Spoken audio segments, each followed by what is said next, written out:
At the foot of the Himalayas, a region of fertile plains traversed by 5 different rivers stretches as far as the eye can see. One of India's lesser-known treasures, the Punjab boasts a unique cultural heritage born out of its turbulent history, which has seen many different peoples come and go. All have left their mark, but above all, Punjab is the land of the Maharajas and the birthplace of the Sikh religion. Its inhabitants have cultivated a sophisticated way of life and created a splendid architectural and cultural heritage.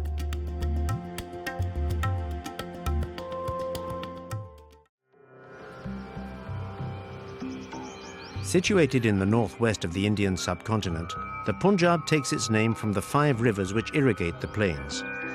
Fertile soil and a dynamic agriculture make it the breadbasket of the Indian Federation, as well as one of its wealthiest states. With 28 million inhabitants in a territory only 1/10 the size of France, it's one of the most densely populated regions in the world.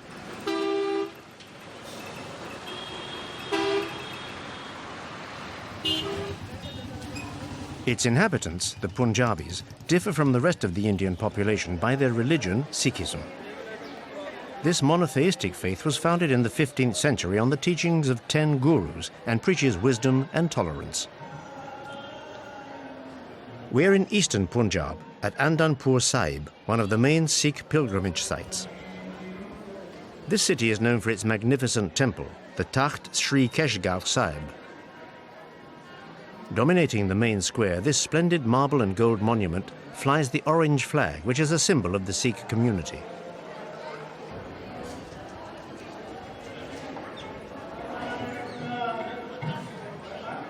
The Sikhs call this temple Gurdwara, or the Guru's Gate, and it's open to everyone, as long as you cover your head and take off your shoes.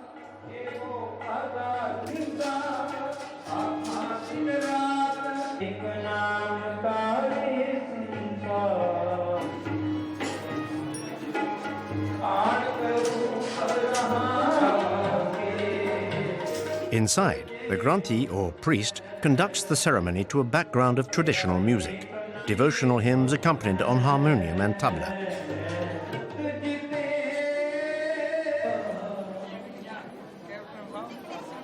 Sikhs come from all over the Punjab to worship in this temple, which draws large crowds. After prayers, a sort of host in the form of a sweet is ritually distributed to the believers.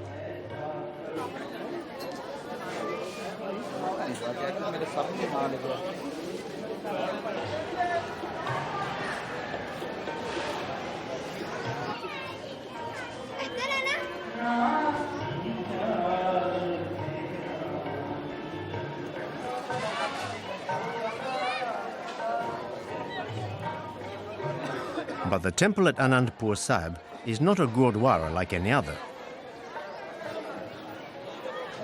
It's one of the 5 most sacred places in the Sikh religion, and as such has a particular importance for the community, as this priest explains.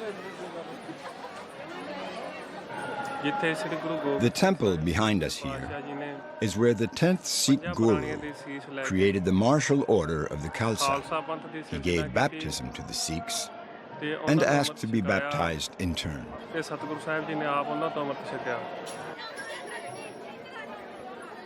The noble order of Khalsa includes all baptized Sikhs.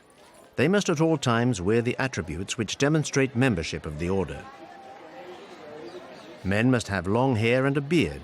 They must carry a comb and wear a turban, a traditional undergarment, an iron bracelet, and a curved dagger at the waist. The turban is no doubt the strongest symbol of the Sikh identity. This 7-meter piece of cloth is carefully wound around the head.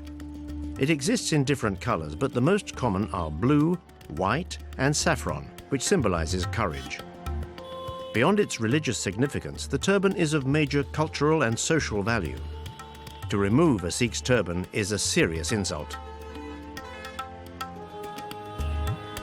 Sikh women wear the traditional Punjabi outfit of baggy trousers topped with a long tunic, often with a scarf which covers the head and shoulders. The motifs and colors vary considerably. The shops are also very colorful. In the bazaar, which is sometimes covered for protection from the sun, the temperature in summertime can climb to over 40 degrees.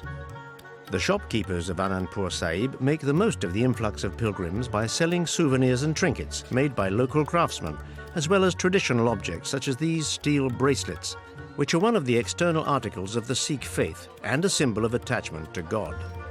Also on sale are many traditional culinary specialities, which perfume the colourful streets with their delicate aromas. Walking through this place is a real feast for the senses.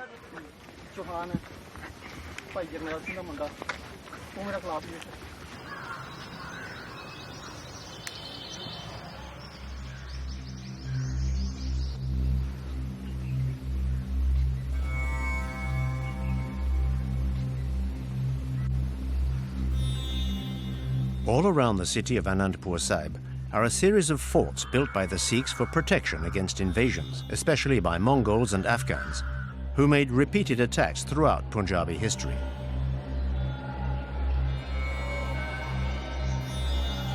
Sikh temples are themselves built like forts, for they served a military purpose and enabled the population to seek shelter in times of war.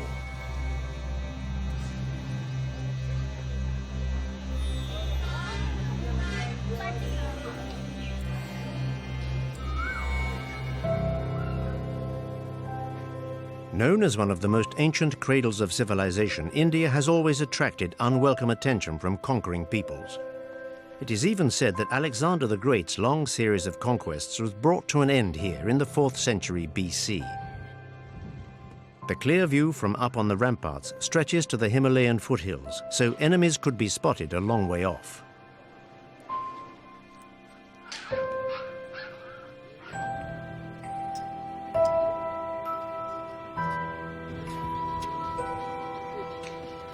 The last invasion to date was by the British.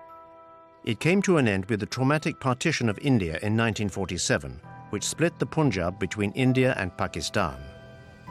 In 1966, the Indian Punjab was again divided into 3 states, 2 with a mainly Hindi population, and the state of Punjab itself, where Sikhs are in the majority.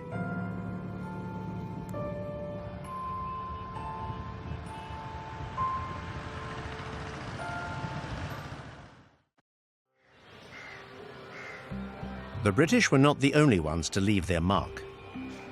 The influence of other European countries can also be seen in the Punjabi heritage. At Kapurthala, in the heart of the Punjab, the Jakak-Jit Palace is reminiscent of the Palace of Fontainebleau, and for good reason. It was a French architect who drew up the plans. The last Maharaja of Kapurthala was a great admirer of France and wished to build himself a residence inspired by French styles. Under his reign, the city was even known as the Petit Paris of the Punjab.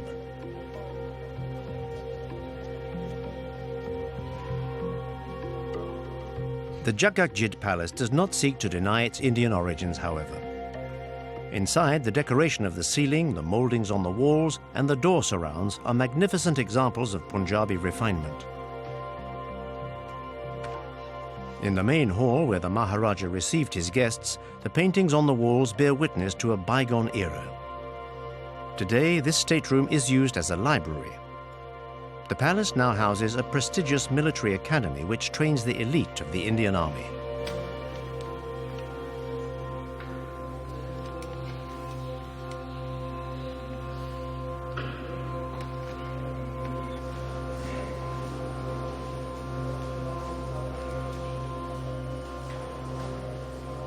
In this salon, the French influence is even more obvious.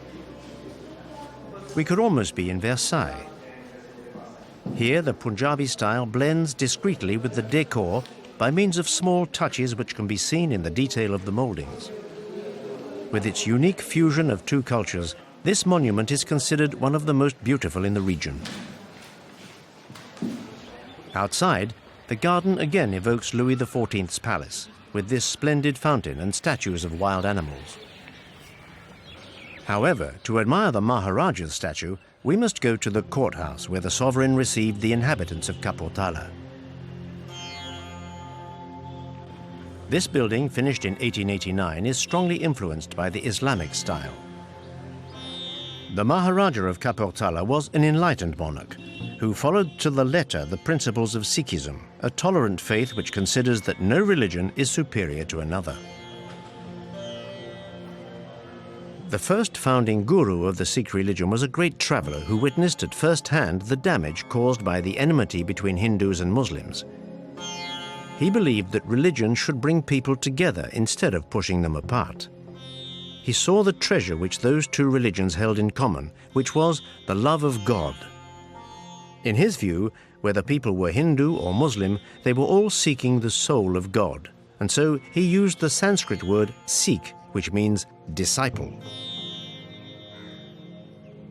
The Maharaja of Kapurthala therefore believed that everyone should be able to practice their religion freely. He also commissioned a mosque to be built, which was inspired by the famous Kutubiya mosque in Marrakesh, so that unlike most of the mosques in India, it has no external domes or minarets, but a single tall tower at one end. Also designed by a French architect, the building is currently under renovation. The tiles on the roof are tailor-made by hand, a skill which not many craftsmen today can master.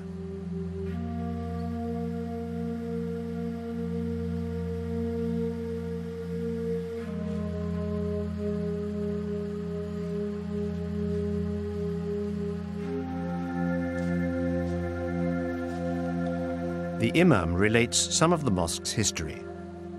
It was the Maharaja who had this mosque built. He was a very generous man who had also built a Hindu temple and a Sikh temple. Construction work here began in January 1926 and was completed in 1930. When the mosque opened for prayers for the first time, the faithful gave 100,000 rupees. The style is inspired by a mosque in Morocco at Casablanca.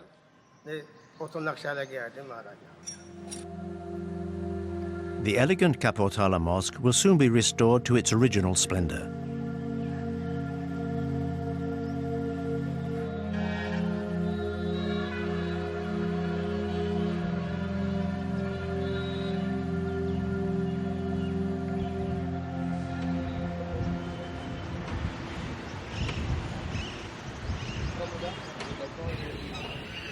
One of the Maharaja's descendants agreed to welcome us into his home and tell us a little more about his illustrious ancestors. It's kind of fun to see this and kind of relate to where it came from. While we wait for him to arrive, we spot a book on his desk, The Unforgettable Maharajas, a record of the Kapurthala monarch's glorious past. Baba Jassa Singh Sahib, ਜਿਹੜੇ ਸਾਡੇ ਬਾਣੀ ਸੀ, Baba Jassa Singh is the founder of our kingdom. This painting of him is an inspiration to us because we have no photographs of him.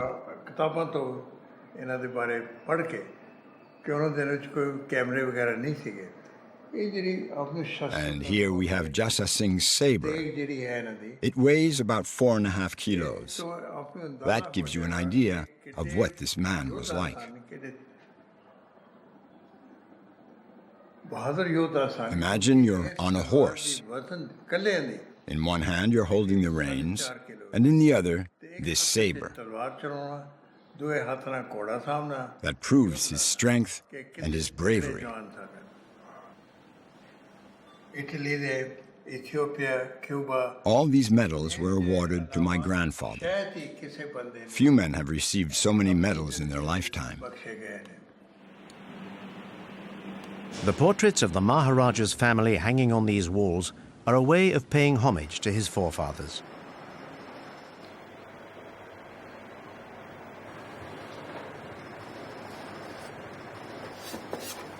In his notebooks, my grandfather wrote down what he did every day and the people he met.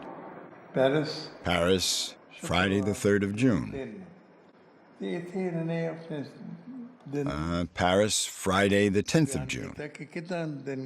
Today I went to the United States Embassy, where I met the lady aviator, Anne Morrow Lindbergh. La femme aviatrix Lindenberg. ਵੱਖਰੇ ਵੱਖਰੇ ਲੋਕਾਂ ਨੂੰ ਮਿਲੇ And so he met a lot of people who came from many different countries.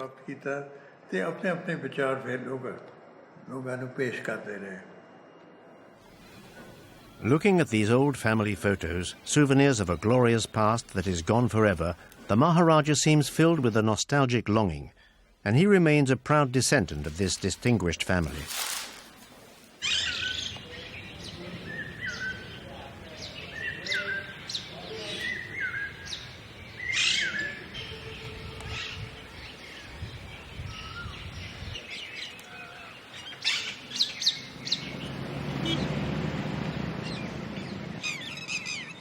Today, the world of the Maharajas has given way to an economic boom.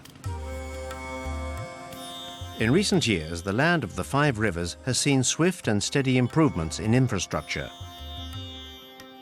Modern roads have been built to allow the transportation of agricultural goods. The Punjab is the biggest wheat-producing region in India and alone produces almost 2% of the world's output.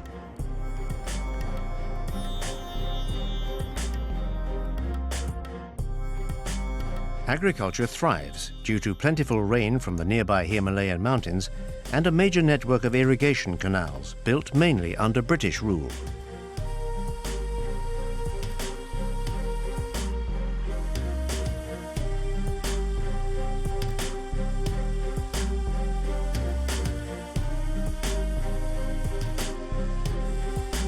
This means a great variety of crops are grown, such as this sugarcane, which grows here easily.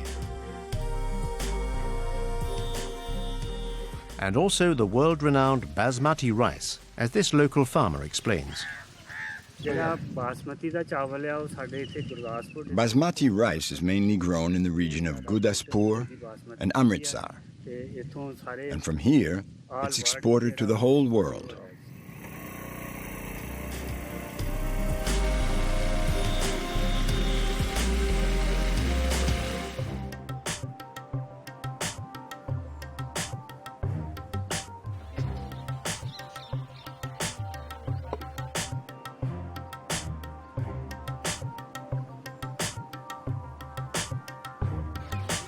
These fields are also a playground for the children, who, like one big family, will soon take over from their parents and get the best out of their land, as the Punjabis have done for generations.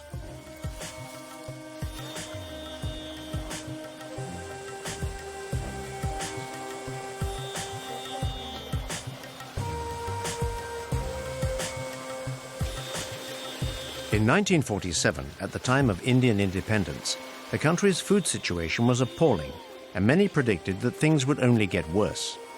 Fortunately, India managed to confound expectations and launched the Green Revolution. This high-yield agriculture has made the country self-sufficient in food, has opened up employment opportunities, has led to electricity being brought to rural areas, and has enabled the development of the local chemical industries in response to the big demand for fertilizer and seeds. This Indian miracle has enabled the Punjab to become one of the richest states in the country.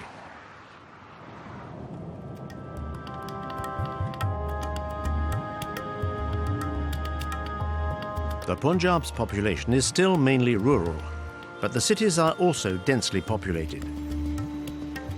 After sunset, the city centre comes alive as the Punjabis take advantage of the cooler evening temperatures to join the crowds on the busy streets and go to the market.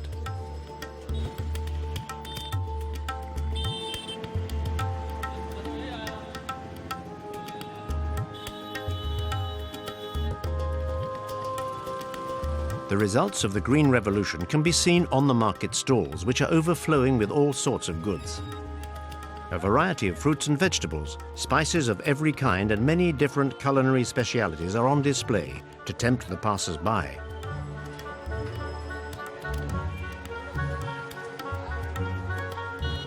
Here again, the bright colors and vivid scents are startling, and the visitor is immediately transported to another world.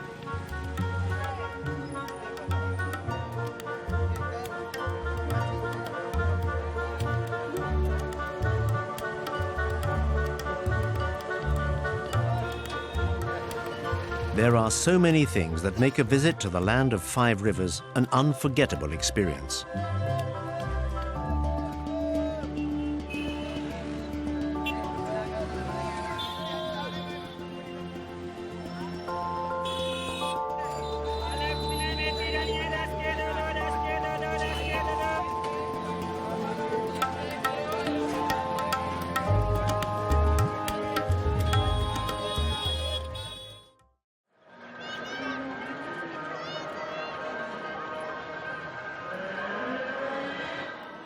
This view of the famous Golden Temple is definitely hard to forget. Named Harmandir Sahib, which means the Temple of God, this is the most sacred place of all to the Sikh community.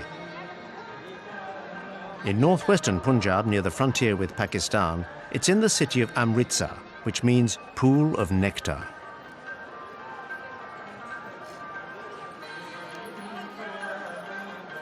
For Sikhs, the water in the artificial lake surrounding the temple is holy and can cure the ills of those who bathe in it. Great care is taken to keep the water clean. This emphasis on cleanliness can be found in the city's many other sacred sites. As well as the Golden Temple, there's the Atal Takht, or Throne of Immortality, the first of 5 thrones or seats of power in Sikhism, and the seat of political authority, the equivalent of St. Peter's Basilica in Rome for Catholics. As in the other gurdwaras, cleanliness is essential, and here the cleaning is done not with water, but with milk.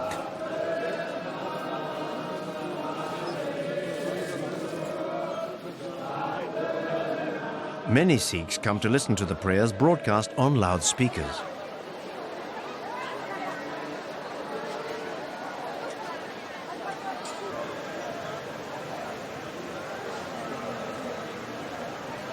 The most important ritual begins around 4 a.m.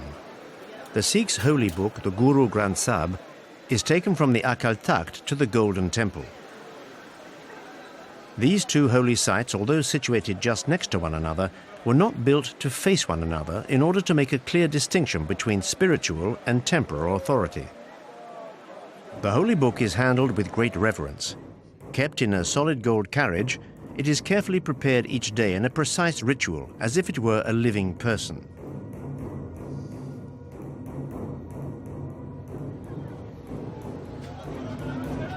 During this solemn moment, the faithful throw rose petals and bow down before the Guru Granth Sahib, which is much more than a mere book.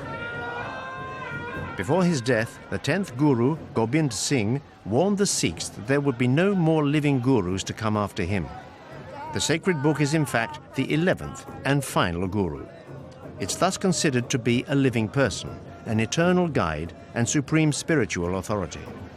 The book's 1,430 pages are filled with mystical verses designed to be sung, which contain all the wisdom of Sikh philosophy. 5 priests officiate at the Golden Temple. Senior figures in the religious hierarchy, they take it in turns to conduct the ceremonies, which go on throughout the day. For all who come here, their worries disappear as soon as they bow down before God.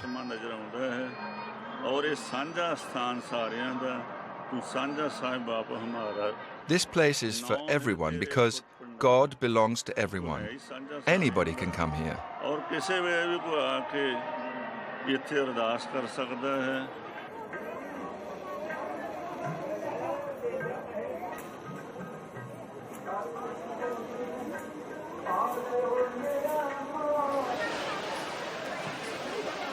After prayers, the faithful come together at the langar, the community canteen which exists in all Sikh temples.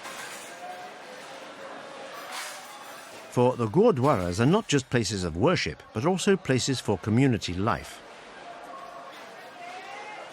One of the kitchen staff at the Golden Temple explains how the langars work. The meals served here are given to everyone free of charge. Anyone from any country or any religion can eat here for free. Meals are served 24 hours a day. We don't turn anyone away. Everyone is welcome. The langars were introduced as a way of challenging the caste system, to which Sikhs are fiercely opposed. Their religion, with its precepts of tolerance and fraternity, is based on the idea of equal rights for all. Approximately 100,000 meals are prepared at the Golden Temple each day, more than 3 million a month. The food is strictly vegetarian. Sikh scriptures preach mercy to all creatures on earth and forbid the slaughter of animals. To cater for such large numbers, it was necessary to create some special pieces of kitchen equipment, such as these gigantic cooking pots.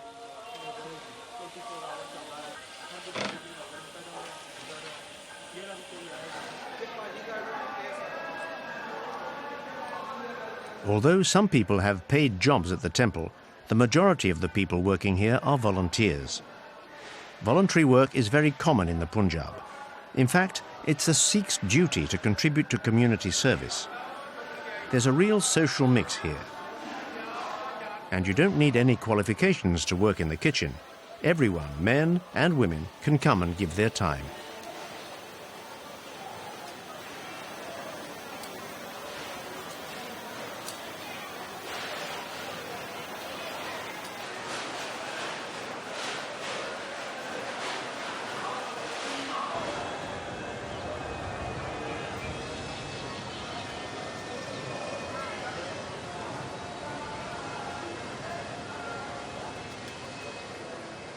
An important place of pilgrimage, Amritsar is also a major cultural centre.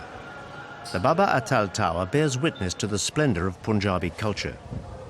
On display are ancient paintings which relate episodes from the Sikhs' religious history. The story of Baba Atal is one of the most popular of these tales and is also one of the saddest. Baba Atal was a little boy of 9 years old. One night, he and his friend Mohan were sleeping side by side when Mohan was bitten by a snake. The next morning, seeing his friend's lifeless body, he went to tell his family and then returned to be by his side. Innocently, he said, "Why do you sleep so deeply, my friend? The time for sleep is over." As he said the words, he touched him with his stick, and Mohan was raised from the dead. The story that Baba Atal had brought his friend back to life quickly spread around town and came to the attention of his father. Furious that his son had contradicted the will of God, he reprimanded him. And so young Baba Atal went to purify himself in Amritsar's sacred lake, and after reciting his prayers, he sat down by the water and let himself be taken to his eternal rest.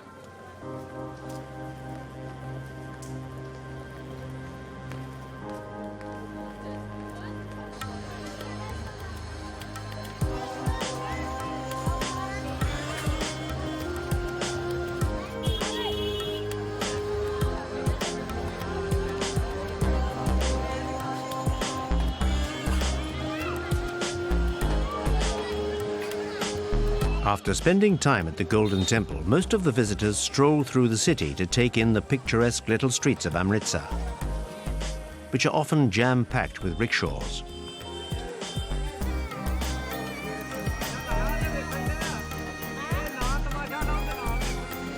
Amritsar is a major economic centre and has thousands of shops of all kinds. There are also many restaurants serving delicious traditional recipes. In one of the little streets, we find one of the oldest restaurants in the city.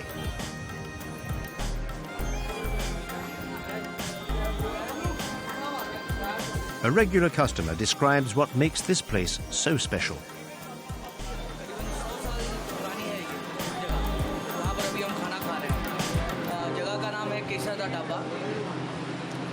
Which is again very famous.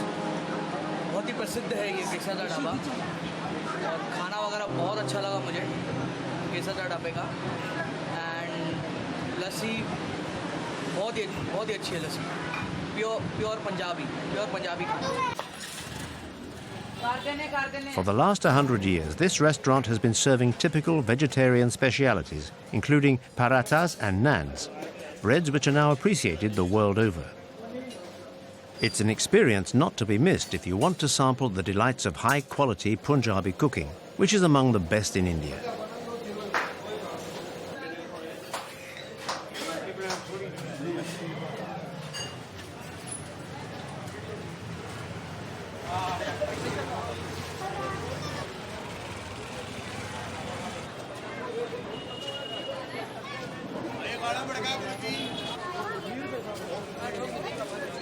There are also many different sorts of craft on sale, such as this workshop selling traditional shoes. Handmade from leather with gold and silver embroidery, this is one of the rare kinds of shoe in the world which offers different styles according to the region in which they are made.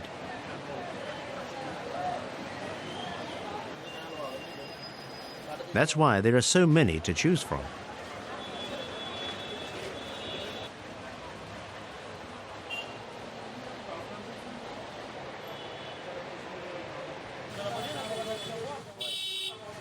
A scooter is the easiest way to get around, whether you're on your own, in twos, or even in a group. It's the quickest way back to the hotel for a good night's sleep before setting off to see more of the Punjab's hidden treasures.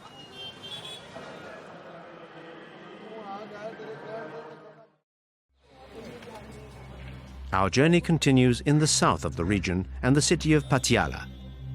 Surrounded by ramparts more than 15 meters high, the fort of Qila Mubarak is of outstanding historical importance.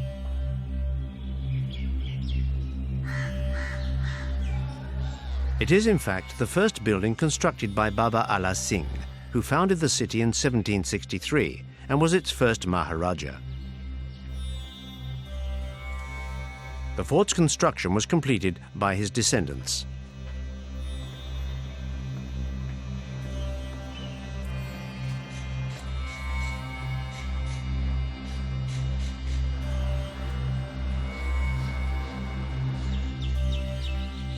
But sadly, today, large sections are in ruins and closed to visitors. A major renovation project is underway to restore this place to its former glory when it was home to one of the most powerful and sophisticated dynasties in the history of the Punjab.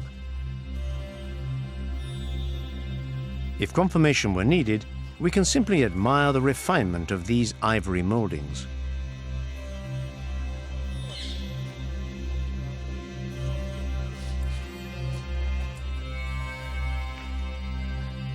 And the magnificent murals which decorate this fascinating room. The museum's creator reveals some of the fort's mysteries.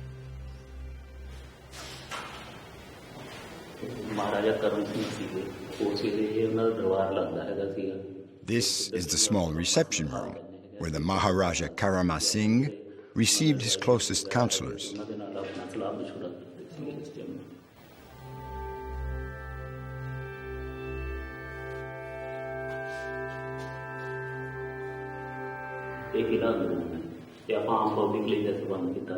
This room is usually closed to the public.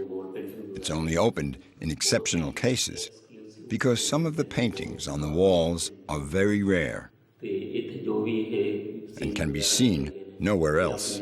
They tell the story of the Mahabharata and other Hindu epics.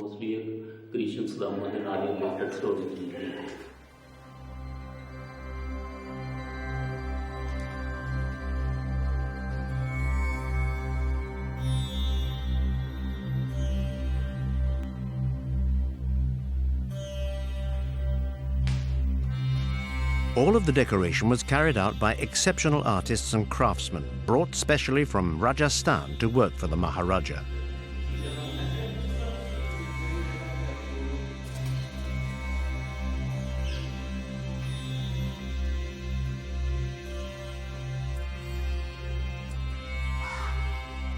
It is said that before building work began on the fort, Baba Ala Singh had completed a pilgrimage to the temple of the goddess Kali.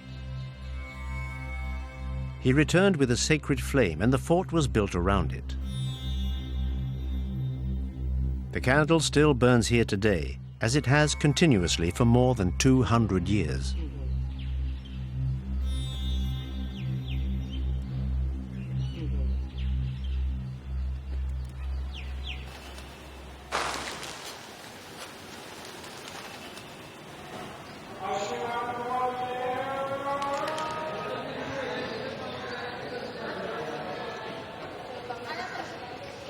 Outside of the Maharaja's private apartments, Qila Mubarak Fort contains many other treasures which are open to the public. Behind this imposing facade is the formal reception room where the sovereign met his subjects. On those occasions, the facades were lit up by thousands of candles.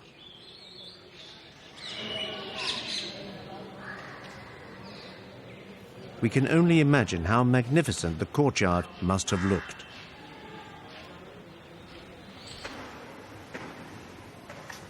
The impression of magnificence continues as we enter into the stateroom built in the 19th century, with its enormous crystal chandeliers imported from France.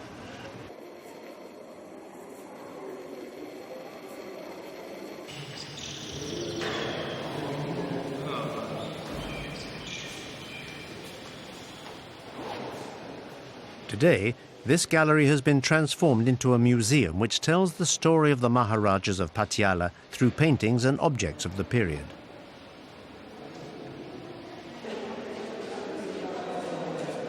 The reign of the Patiala Maharajas began during a turbulent era. But thanks to their skills on the battlefield, they succeeded in repelling Mughals, Afghans, and Marathas. The museum, therefore, has a large collection of weapons of all sorts: muskets, rifles, swords and daggers,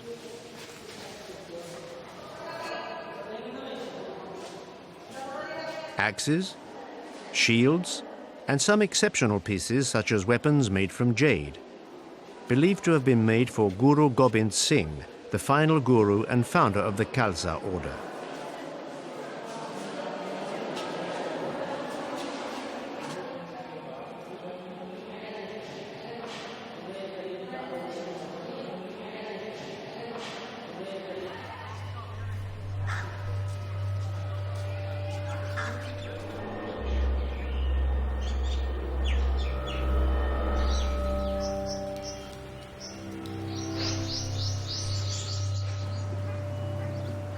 For the Sikhs, who believe in reincarnation, death has a special significance.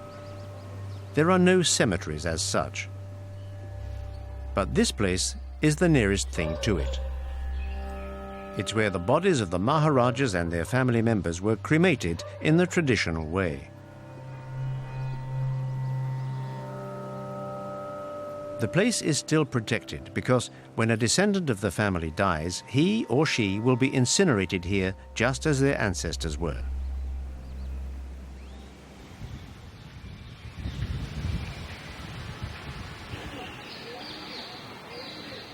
Some distance away, the Shish Mahal, or Palace of Mirrors, shows another aspect of the Maharajas' daily lives.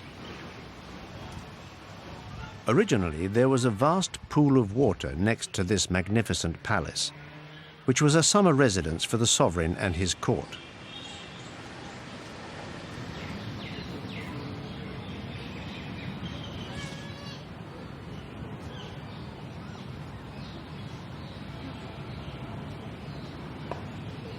The private properties of the Maharajas have in many cases been turned into public parks. For example, the Baradari Garden, or the Garden with 12 Gates, built in 1876 in the Mughal style by the Maharaja Rajendra Singh. It's highly popular with locals and tourists who come here to walk and savor the splendors of days gone by.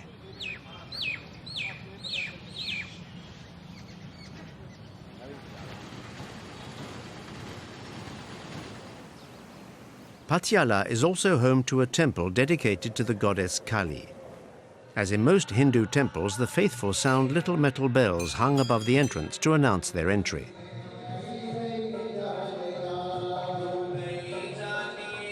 Inside, believers sing hymns to the glory of the gods. For the Maharajas, the goddess Kali offered protection and prosperity, whereas for Hindus, Kali is the goddess of time and of death, the mother who creates and who also destroys. The priest tells us some of the temple's history. This is the Sri Mandir, the temple of the Maharajas and other nobles. It was built in the city of Patiala around 200 years ago. It was the Maharaja Karam Singh who ordered it to be built. In the temple courtyard, we find many sculptures which show its close links with the Maharajas. Around the outside of large Hindu temples, it's not unusual to find other, smaller places of prayer, which are dedicated to different gods and goddesses. What's special about this one is the offerings made to the goddess Kali.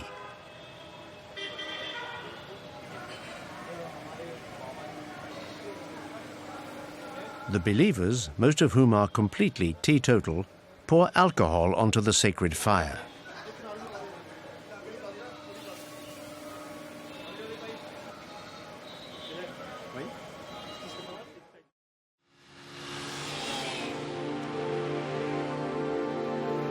It would be unthinkable to visit the Punjab without stopping off in the capital, Chandigarh.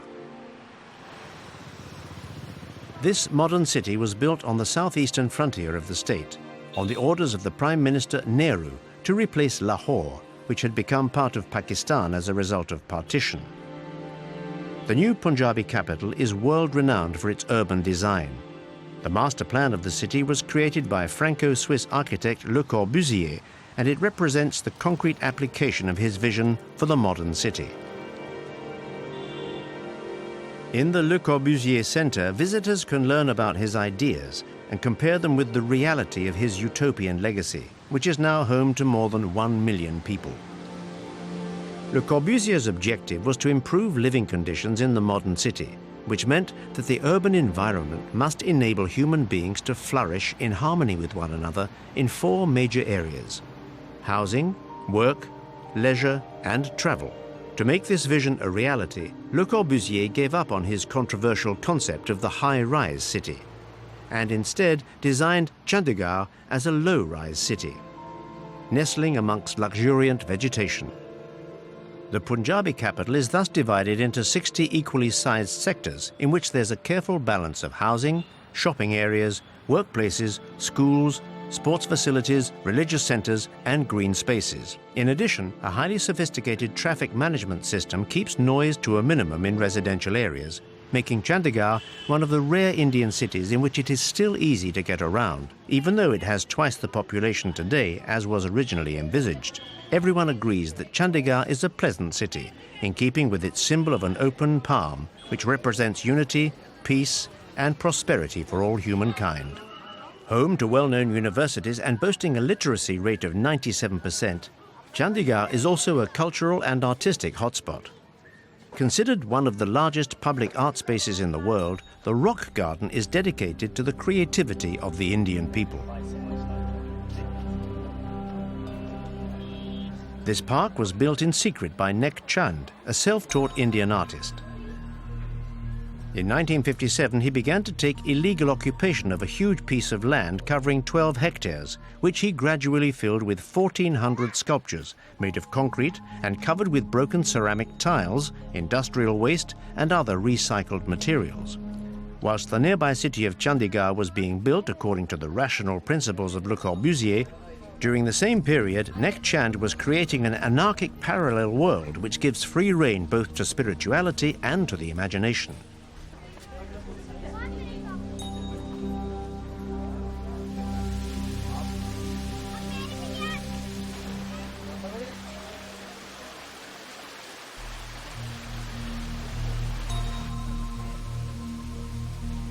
The authorities discovered his work in 1975, and the following year, the garden was officially opened to the public.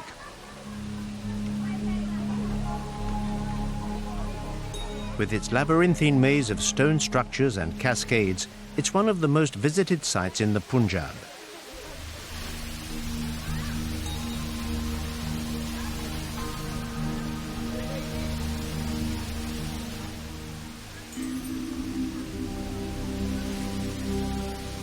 Despite this popularity, it was almost closed in 1990 and again in 1996, and was only saved by a massive outcry from fans of this extraordinary place.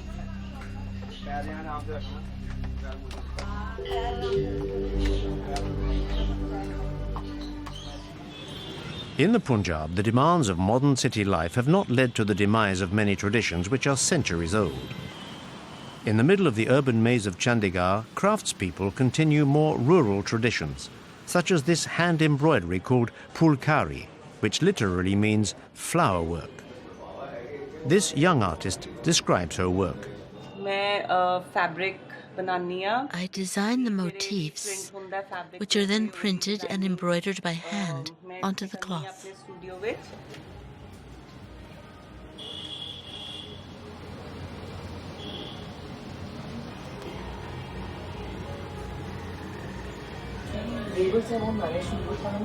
It will take around 3 days to complete the embroidery for this design. I choose the colors and the cloth before creating the design. This is a typically Punjabi example with bright colors and small mirrors. Typical use kitte hain bright colors jehde apne culture vich hege hain with a little mirror work unu thoda ja hor detail orient karan lai up the thing and you just show to the camera and we'll put you like this on video and when if I get it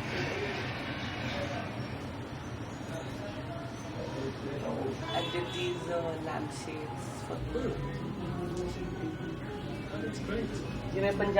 famous embroidery Here's an example of the famous Punjabi embroidery made by hand with small beads. It took 2 weeks to complete this design. This is like a shawl. It's for a garment which women wear to a wedding or to another family ceremony.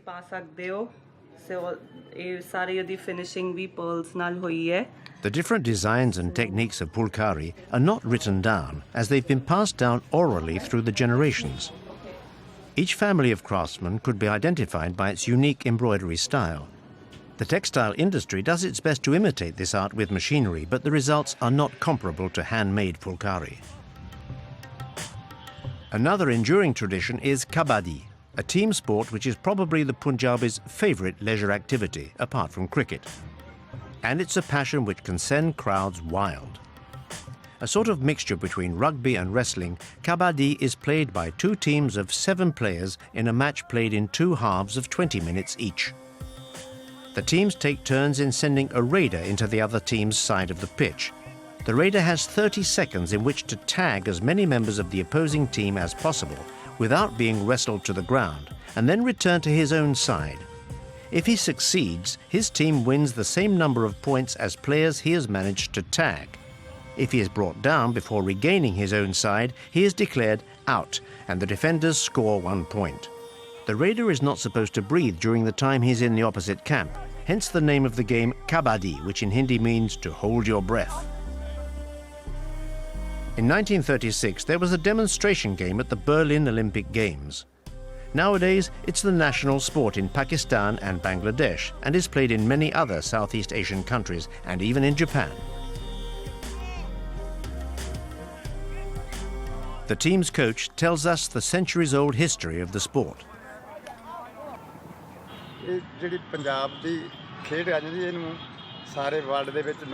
Kabaddi began in the Punjab and was played only here before it became known around the world.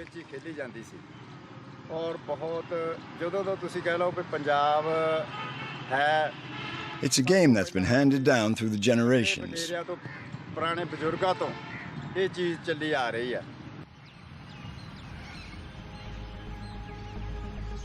So, Chandigarh is a pleasant city to live in, whether you're studying, working, or relaxing.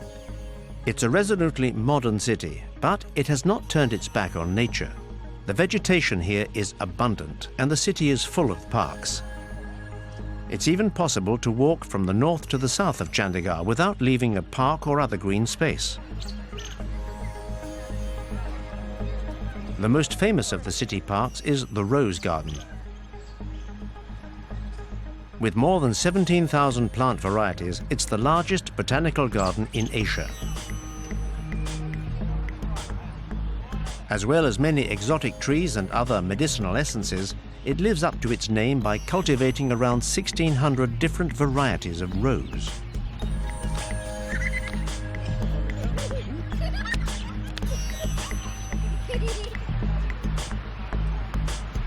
It's highly prized by families as well as by young lovers who meet here far from prying eyes in this colourful park, far from the city's hustle and bustle.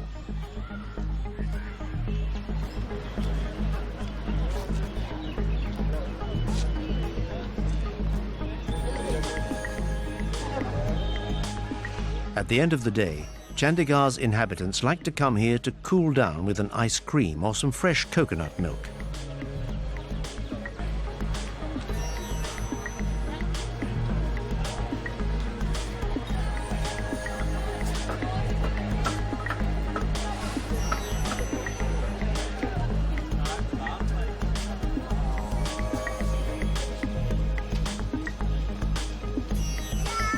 The nearby Sukna Lake is another popular spot.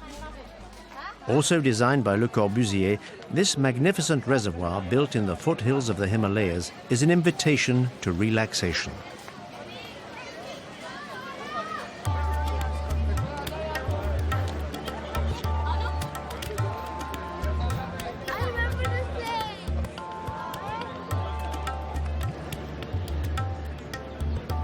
The luxuriance of this landscape, which has brought so much prosperity to its inhabitants, is a reminder of the rich heritage of these people who have stayed together in spite of a troubled history and have opened up to the outside world whilst remaining faithful to their religious principles of tolerance. The Punjab is truly a forgotten jewel of India, an exhilarating and dynamic part of that extraordinary country.